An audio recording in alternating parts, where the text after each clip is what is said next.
Bonjour et bienvenue dans les TBO. Aujourd'hui, nous sommes à Douarnenez, au cœur du festival maritime Tempête. Il se déroule jusqu'au 27 juillet sur le port-rue pour le plus grand plaisir des amateurs de mer et de bateaux. On en parle dans un instant avec nos invités, mais tout de suite, je vous propose un point sur l'actualité de ce vendredi 25 juillet dans le Finistère.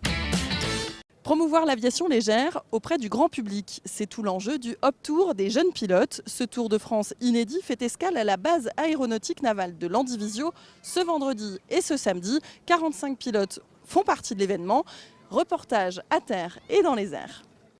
Ce vendredi, pour sa 4e étape, le Tour des jeunes pilotes a fait escale à la base aéronautique navale de Landivisiau. C'est donc pas moins de 60 avions qui sont déployés dans une vaste opération de promotion de l'aviation légère. 45 pilotes âgés de 18 à 24 ans sont venus de toute la France pour vivre leur première grande aventure aérienne.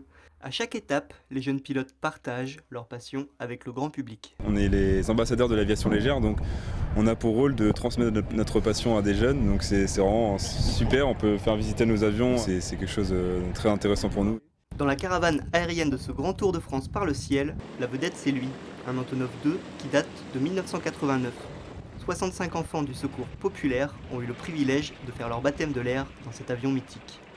Ça faisait drôle, je suis jamais montée dans un avion. Au début j'avais peur d'aller sur l'avion, mais après quand on a monté, c'est comme si on était sur le sol, c'est qu'on faisait un peu des zigzags. C'était impressionnant, mais c'était bien. Ils ont visité les avions, ils ont pu aller sur le simulateur de vol, ils ont pu poser toutes les questions qu'ils voulaient. Vraiment tout le personnel ici était très, très à l'écoute. Et ce week-end, le Tour des jeunes pilotes fera escale à Granville avant de rejoindre l'aérodrome du Bourget le 3 août. Direction la baie de Morlaix à présent pour y suivre le début de l'aventure de Radio Péchou, une web radio inédite. C'est l'histoire d'une bande de copains amoureux de la baie qui a décidé de réaliser des reportages audio et vidéo à bord d'un bateau. Ils sillonnent la baie de Morlaix jusqu'au 2 août. Xavier Patrijon s'est invité à bord de leur studio mobile. Radio Péchou a pris le large, enfin pas très loin tout de même, puisque le concept de ce web documentaire radiophonique, c'est de raconter la vie de la baie de Morlaix. Ils sont 6 en tout et leur bureau, c'est ce bateau. Un projet décalé d'une bande de potes finistériens. Ça se prépare depuis longtemps, mais il y a toujours cette part d'imprévu. En fait, là, on récolte des sons. Là. On est à 1 heure du départ, mais on va aller interroger les amis qui sont venus nous dire au revoir. On a Jean-Pierre Clochon de Radio Conquet, qui était une radio côtière, qui s'est arrêté il y a 15 ans, qui est venu aussi. Voilà, on va monter après l'émission. On va la faire en remontant la rivière tout à l'heure. De cette aventure, un webdoc bien sûr, mais des émissions, puis des concerts aussi en public, et surtout des rencontres. Ils m'ont demandé parce que c'était quelque chose qui était absolument inconnu pour eux, de décrire ce qu'était la station radio-maritime du Conquet pendant les années où elle a fonctionné, c'est-à-dire de 1950 en gros jusqu'à l'an 2000, quelles étaient les activités, les fonctions, les responsabilités d'une station radio. Une fois enregistrées, les émissions sont disponibles vers midi le lendemain et diffusées sur Radio Nord-Bretagne. Et durant toute cette fin juillet, ils vont vivre ensemble sur un même bateau pour alimenter Radio Péchou. Il y aura forcément des prises de bec, forcément des bons moments aussi, mais c'est vraiment une expérimentation totale. Mon objectif, c'est de raconter la vie à bord, c'est d'aller faire des rencontres et des reportages, mais aussi raconter la vie à bord, donc une vie qui sera certainement mouvementée, et donc le raconter dans un style un peu télé-réalité, c'est vrai. Le ton est donné, les rendez-vous aussi, tout est sur le site web radiopéchou.net.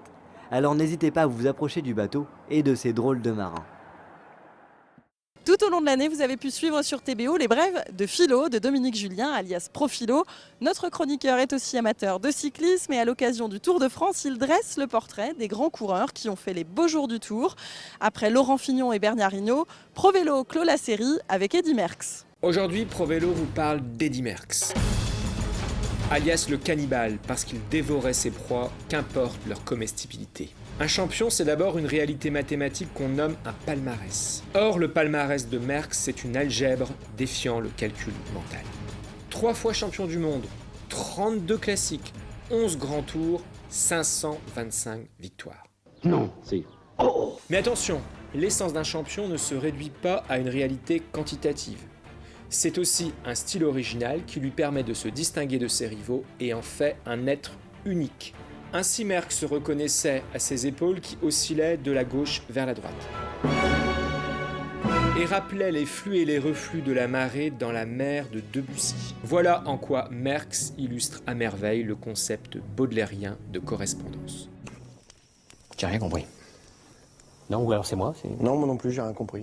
Pour expliquer ce point de théorie cycliste, faisons appel à Profilo. Eh bien, Provélo, c'est très simple. D'après Baudelaire, les correspondances sont des relations entre nos sens. À un son, je peux faire correspondre une vision. Par exemple, à du Kavinsky, je peux faire correspondre une attaque d'Alberto Contador. On comprend bien du coup qu'un champion cycliste déborde du cadre du sport pour s'insérer dans une dimension artistique. Accédant par l'art à la postérité, il échappe aux forces funestes du destin et au temps qui passe. Et c'est à ce titre qu'Eddy Merckx fait à jamais partie du panthéon de l'humanité.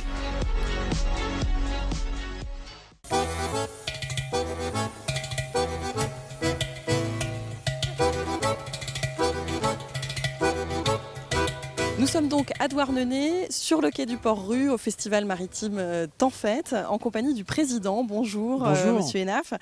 Alors ici, l'histoire des fêtes maritimes à Douarnenez a commencé depuis bien longtemps, 1986. Puis en 92, ça a pris tellement d'ampleur, Brest a pris le relais. Et pour autant, ici, il se passe quand même quelque chose tous les 2 ans. Presque un habitant sur 10, je crois, qui travaille à faire perpétuer un peu ce festival. C'est pour dire l'engouement. Vous vous êtes positionné comment ? Il faut être un peu fou quand même pour recevoir 7 fois la population de la ville pendant 4 jours. Il y a effectivement cette volonté de partage, cette volonté de vivre quelque chose de hors du commun ensemble. C'est d'abord des associations, 74 associations qui décident toutes ensemble de créer quelque chose qui nous dépasse. J'aime bien citer le grand chef gaulois Abrara Coursix qui dit ils sont tous fous et je suis leur chef.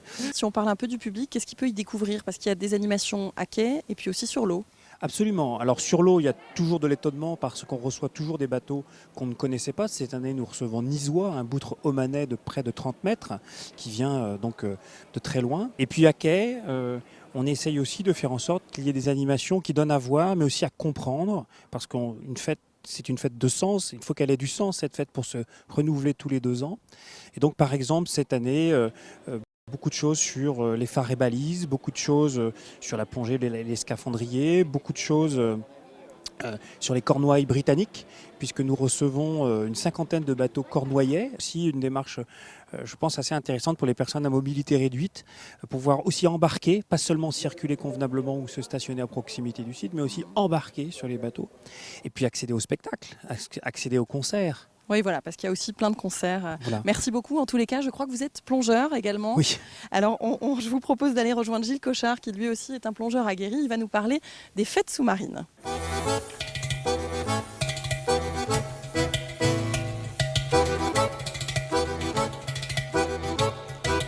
Nous sommes donc en compagnie de Gilles Cochard. Bonjour. Bonjour. Vous êtes le président de la Fédération française de plongée et de sport subaquatique du Finistère. Voilà. On ne peut pas parler des fêtes marines sans parler des fêtes sous-marines ici. Vous proposez des baptêmes de plongée gratuitement. Comment ça se passe ? Eh bien, il suffit de venir s'inscrire. Il y a une équipe qui est là pour vous accueillir. On vérifie 2 ou 3 petites aptitudes médicales et un âge en dessous de 8 ans, c'est pas possible. Donc il y a des démonstrations pour le public, pas seulement, enfin en tout cas ça montre aussi de vieilles techniques, comme par exemple les scaphandriers.